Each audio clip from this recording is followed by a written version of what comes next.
खबर तव्हां शेयर कयो पिया दौलतपुर सफ़न मां, जिते गवर्नमेंट प्राइमरी स्कूल कासिम राहो में सकाफ़ती दिहाड़े के हवाले से तकरीब जो इनेकाद किया वियो आहे।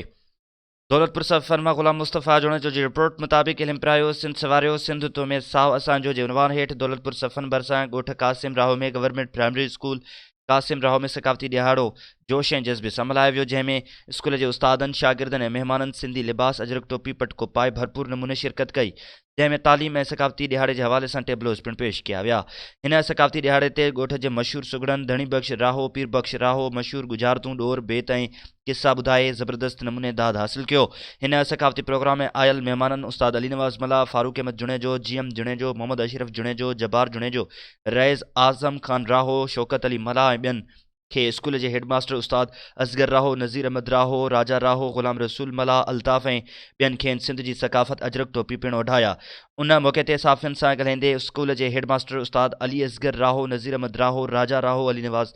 मला ऐं ॿियनि जो चवणु हो त वालिदैन पंहिंजे ॿारनि खे वधि खां वधि तालीम जे ज़ेवर पिरायो। अगरि असांजी सिंध में तालीम जो शौर हूंदो त असां वधीक तरक्की वारो मुल्क सॾाए सघूं था। प्रोग्राम में आयल सभिनी महिमाननि खे बहितरीन नमूने मानी पिणु खाराई वई।